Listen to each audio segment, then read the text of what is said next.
Okay, we have another game here, just sending you off for the last game of the night. So we have a triple trio. In this game, we had Alex switching up yet again into another busted deck called Korvold, the Fake Cursed King, which plays around Dockside and Adnos. Yes, I'm blowing your mind. Then we have ErikFrenz again on Niv-Mizzet for the third time, trying to win again after slapping people. Then we have Ace yet again on Tymna and Jeska on that spicy Bomberman list, and FlauntyGolem on the Dargo and Jeska combo of trying to murder you turn 2. Alex starts his turn by blowing everything up. Plays a Bio into a Sol Ring, into Arcane Signet, into Elves of Deep Shadow, and holy mother, that's a start. Erik even goes further, going turn 1 Volcanic Island into Mana Crypt into a Rhystic Study. Turn 1 as a second player is huge. He's gonna draw at least 4 of high cards. Ace's camera decides to commit suicide, and we cannot see anything, but he's casting a lot of spells. Ace, your camera committed suicide. I'm sorry. So while Ace tries to work it out, Ace's phone decided to commit Sudoku, and then he'll be back shortly. Continue playing. So he could scoop or try to keep playing without the board state. That's not gonna happen.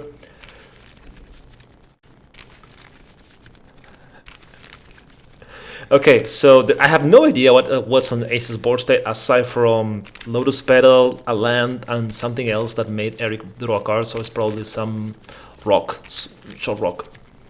Flaunty starts his turn with Prismatic Vista into a mountain and declares that Erik is going to draw so many cards he's not going to know what he's going to do with. And considering that's a turn 1 Mystic Study, and this deck wants to go extremely fast, he drops Everflowing Chalice, Mishra's Bubble, and something else that I have no idea what it's about. That's Ursa's Bubble, sorry. That's the bad bubble.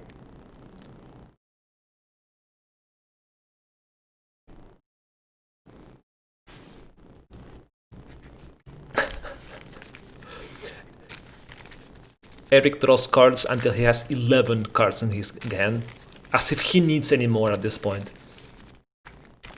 The only thing Erik needs to stop is a turn 2 Korvold, and then he should be off to the races.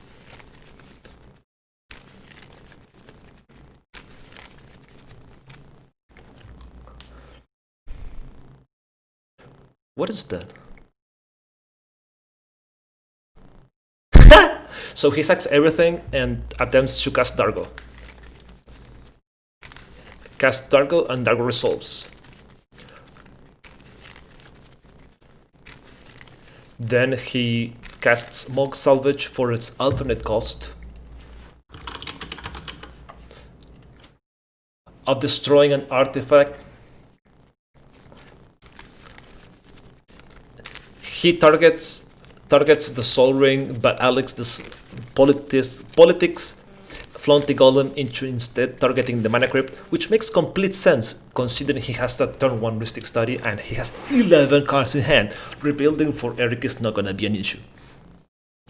However, Alex proceeds to start his turn by untapping with already 6 mana. He taps 3 for a Necro, which I think is kind of a mistake. I believe he should have casted Korvold and said go. Instead, he decides to cast Necro and pay 7 life to exile 7 cards and fill his hand. Depends on what his list is playing, he's probably looking for more interaction, which will kinda make sense considering he's leaving 3 mana open, 2 from Sol Ring, 1 for Arcane Signet. He might be able to cast the opposition agent in response to Erik fetch if Erik decides to not play around opposition agent. Then Alex proceeds to his end step and he's drawing the cards, well, putting the cards in his hand, and then decided to decide what cards he wants to keep. Sorry, exiling Good at Foothills, Blood Crypt, and Mana Crypt. And passes turn. Erik untaps with 1 mana. And let's see what happens. Let's see if the opposition agent play is still available, or if it's actually the play. Maybe it's actually deflecting SWAT. Keeping 2 colorless open and 1 color mana from any color in John could mean anything. Could mean opposition agent, could mean deflecting SWAT, could be Elemental Blast, could mean anything. Erik plays a Shivan Riff and taps those 2 for Dockside, which will make... Why 4? And he makes 3 artifacts. Why 4? Why 4? Why is he playing... Did I miss something? There's a Elves of Deep Shadow, there's a Necro, Soul Ring, a Crane Signet. Oh! Ace is back. That's why. Ace is back. Okay, so... Sacking, Erik decides to cast the Jewel Lotus, sacks it and the treasures for casting a turn 2 Niv-Mizzet with 1 colorless, 1 treasure open for any interaction that these guys might have. In response to this, Alex casts a Worldly Tutor and fetches a creature that I completely missed. But he needs to reveal because Worldly Tutor.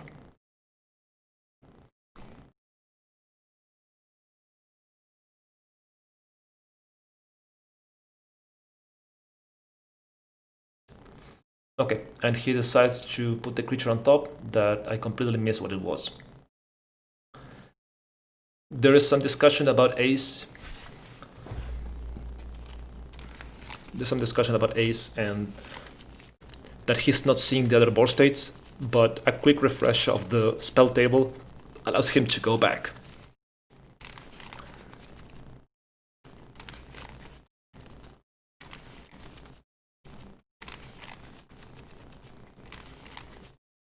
So Ace is trying to fix his camera and trying to see everyone's board state. Technical issues, these things happen.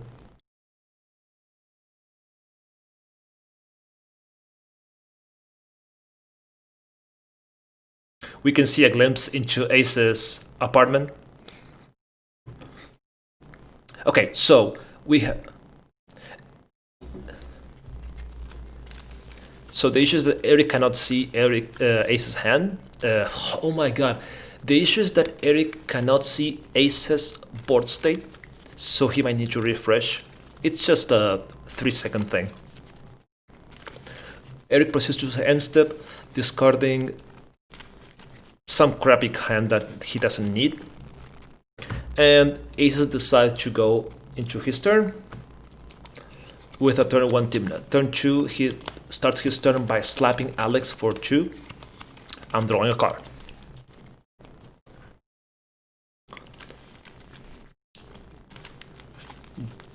Then plays over the Foothills, cracks it.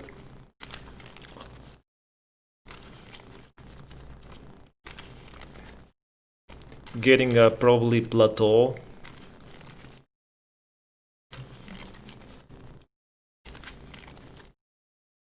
Or a Scrabland.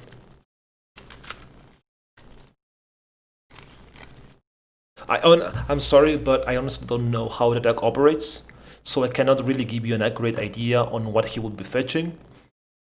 If he fetches a Sacred Foundry, there's a high chance that he has Plateau in his hand. That's why he's not fetching it.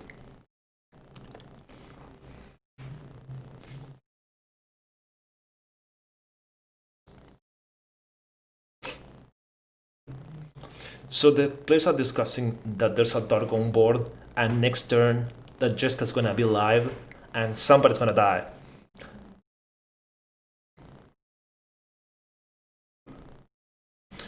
Ace casts an Arcane Signet paying 1 for the Heuristic Study, and then Memnite also paying 1 for the Heuristic Study.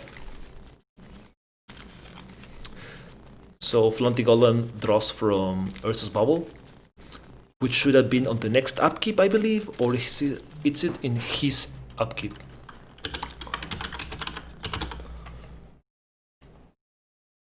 At the beginning of next turn's upkeep, so he should have drawn on Alex's upkeep. But aside from that, his turn is Skirk Prospector and decides to slap Alex for 7. Smart, considering there's a Necro on board. And decides that's his turn. Then Alex goes to his turn and tap him with everything, tries to draw, but hey, that's a Necro. The first line of that enchantment says, skip your draw step. Then proceeds to play a Prismatic Vista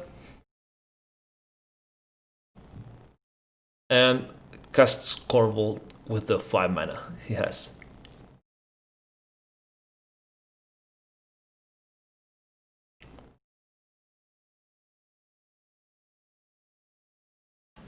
He has a... So he refuses to pay a mana to the Heuristic Study, letting Erik draw.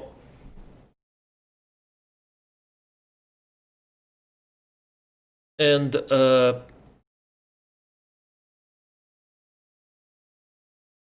Korvold resolves with the ability of ETB Korvold trigger on the stack. He sacks Necro and then sacks Prismatic Vista for 2 card draws and fetches land. Typical Korvold fashion, he's already a 6/6. The same turn he played him. And sparks might still fly. It's Korvold. This guy works on a similar vein to Niv-Mizzet. If you untap with him, high chance you might win the game. Considering the board state, Erik is miles ahead. That Niv-Mizzet open with a Heuristic Study, so many cards. There's whatever has in his hand, he's like so set. After that, I would probably say Alex is really ahead if he manages to dodge removal of the Korvold removal, because Korvold is kind of pillar to his strategy unless he manages to get Dockside and Timur Sabertooth. Flaunty is threatening with Dargo, but he needs to resolve Jeska before he's able to actually one-shot someone, and Dargo is really weak to any bounce spell at this point. So probably say Flaunty is on the worst board state. Aces is actually also pretty dangerous, considering that he has a Tymna and an attacker and 4 mana open. Erik starts his turn by sacking a treasure for Brainstorm, drawing 3 cards. That means there's 4 Niv-Mizzet triggers. With one of the triggers kills the Skirk Prospector.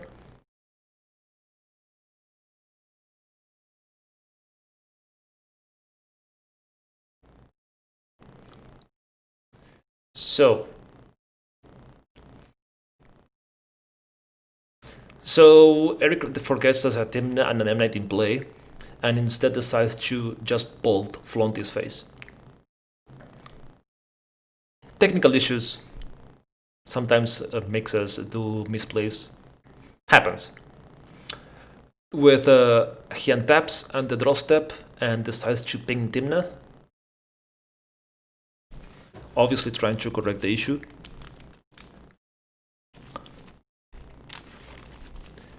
Taps a Volcanic Island for gamble. There's a Niv-Mizzet trigger on the stack. Draws a card and probably picks Tymna to finish her off. And fetches a card. Will he discard it? Will there be karma in this game? Considering the insane start he had. Will we see karma?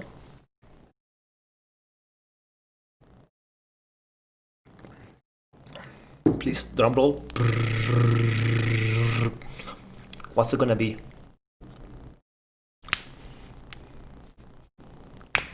This is the best part about gamble. The thrill of knowing the card you most want. He has 12 cards in hand. 12. 1, 2, 12. So high chances that he won't miss. Oh. So he calls Flaunty to decide on a number from 1 to 12. Flaunty decides on the typical 7 and hits a miscast. There's a high chance that's not what he was looking for. What he looked for with gamble. Then plays up the delta. Taps the Ship and Rift for blue, taking 1 damage. Oh, and casts Curiosity on Niv-Mizzet. If he casts any instant at this point of the game, if the Curiosity resolved, he would have been able to win by pinging everyone. But Alex has a deflecting SWAT trying to target the Curiosity into Korvold. However, ErikFrenz has even more counters because he had 11 cards left. Sorry, 10 cards left in his hand and 1 blue mana open. With a Polluted Delta, cracks it for a Flusterstorm and decides to counter the SWAT. And with that, any other counter, any other spell would just even that, swinging just for the win, like a boss. Quality win by Niv-Mizzet.